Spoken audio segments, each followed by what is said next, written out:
गड आला पण सिंह गेला. संध्याकाळची वेळ होती. आईसाहेब आपल्या वाड्याच्या सज्जातून बाहेर बघत उभ्या होत्या. सोनेरी किरणांच्या प्रकाशात एक अवाढव्य किल्ला दिसत होता. प्रचंड अवघड आणि अभेद्य किल्ला. याच किल्ल्याचं नाव होतं कोंडाणा. जिजाऊ साहेब आपल्याच विचारात दंग होत्या. त्या किल्ल्यावर मुघलांचं हिरवं निशाण फडकत होतं. हा किल्ला आपल्या स्वराज्यात का नाही? एवढ्यात शिवबा तिथे आला. त्यांनी पाहिलं की कोंडाण्याकडे पाहत आपली आई अगदी दंग झाली. त्यांनी तिच्या मनातला विचार ओळखला आणि शिवबा म्हणाला, आईसाहेब काय आहे आपल्या मनात? आईसाहेब म्हणाल्या, या किल्ल्यावरचं हिरवं निशाण आम्हाला बोचतंय. शिवबा म्हणाला, आईसाहेब ते तर आम्हालाही खुपतंय. आईचीच इच्छा, ती पूर्ण करायलाच हवी. शिवबानं लगेच आपल्या मावळ्यांना बोलवलं. सगळे जमा झाले. आता महाराज कोणती कामगिरी सांगतात ते ऐकायला सगळ्यांनी कान टवकारले. महाराजांनी कोंडाणा किल्ला घेण्याचा विचार सांगितला. सगळ्यांना विचारलं, कोण जिंकेल हा गड? हा गड फारच अवघड होता. महाराजांनी शब्द टाकला आणि ताडकन एक मावळा उठला आणि म्हणाला, मी जिंकतो हा कोंडाणा गड. कोण होता हा मर्द? कोण होता हा हिम्मत बहादर गडी? तो होता तानाजी मालुसरे, महाराजांचा खेळगडी. तानाजी कोकणातल्या उमरठ या गावचा. तानाजी अंगापिंडानं भरदार होता. अरे छाती तर एखाद्या बुरुजासारखी बुलंद होती. हा किल्ला जिंकायला फार अवघड, जीवाशीच खेळ होता. पण निधड्या छातीच्या तानाजीनं तो खेळ स्वीकारला. त्याच्याबरोबर त्याचा भाऊ सूर्याजी पण आला होता.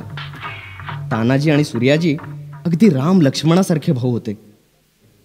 खरं म्हणजे तानाजी आपल्या मुलाच्या रायबाच्या लग्नाचं आमंत्रण करायला आला होता. शिवबा म्हणाला, मग हे काम मी दुसऱ्या कोणाला तरी सांगतो. तेव्हा ताडकन तानाजी उठला आणि महाराजांना म्हणाला, आधी लगीन कोंडाण्याचं, नंतर माझ्या रायबाचं. तानाजीनं स्वराज्यासाठी आपल्या मुलाचं लग्नही बाजूला ठेवलं.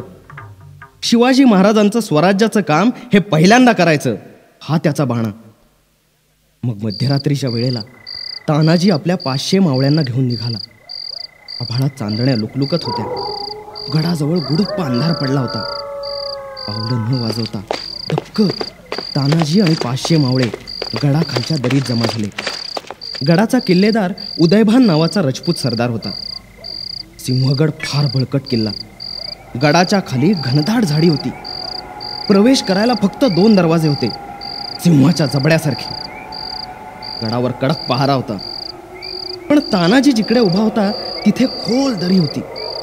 त्यामुळे तिकडून कोणी येऊ शकणार नाही, म्हणून तिथे पहारा नव्हता. तीच बाजू तानाजीनं निवडली.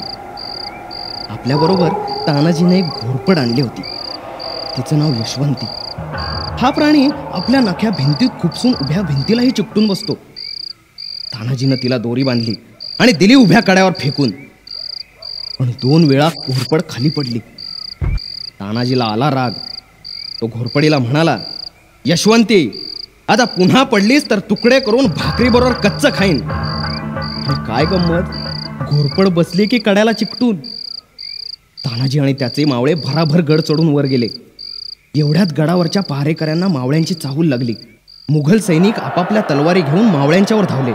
घनघोर लढाई सुरू झाली. एवढ्यात उदयभान तलवार घेऊन मैदानात उतरला. उदयभान आणि तानाजी एकमेकांशी लढू लागले. ते इतक्या जोरात लढत होते की जणू 2 ढगच एकमेकांवर आपटत होते. एवढ्यात उदयभानचा एक घाव तानाजीच्या ढालीवर पडला. तो घाव इतका जबरदस्त होता की तानाजीची ढालच तुटली. आता काय? पण तानाजी डगमगला नाही. त्यानं आपला फेटा हातावर गुंडाळला आणि लागला की लढायला बहादर. पण घात झाला. एकमेकांचा घाव अंगावर पडून दोघेही वीर खाली पडले. तानाजीला पडलेलं पाहताच मावळे घाबरून पळायला लागले. सूर्याजीनं ते पाहिलं. गेला धावत कड्याजवळ. ज्या दोरावरून चढून मावळे आले होते तो दोरच त्यानं कापला आणि मावळ्यांना म्हणाला, अरे असे भ्याडासारखे पळता काय? आता महाराजांना काय आपलं पराभूत काळं तोंड दाखवाल? गड जिंकून दाखवा. आपल्या आईचं दूध प्यायला असाल तर फिरा माघारी. आणि दुप्पट वेगानं मावळे परत फिरले. सूर्याजीच्या शब्दांनी त्यांच्यात वीरश्री संचारली आणि जोर जोरानं लढायला लागले. बघता बघता मुघल पळायला लागले आणि मावळे विजयी झाले. शिवाजी महाराज आपल्या महालातून कोंडाण्याकडे पाहत उभे होते. एवढ्यात महाराजांना गडावर आग पेटलेली दिसली. महाराजांना बातमी कळली. गड स्वराज्यात आला, मावळे जिंकले.